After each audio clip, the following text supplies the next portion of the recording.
Hey everyone! Today I'm going to show you how to connect Zapier with AWeber quickly and easily. First, log into your Zapier account.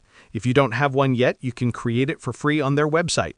Once you're logged in, go to the Zapier dashboard and click the Create button. Then select Zaps to begin setting up your automation.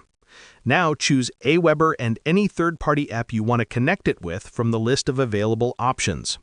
On the right side of your screen, fill in all the required details. If you haven't connected your AWeber account to Zapier yet, you'll see a Sign In option.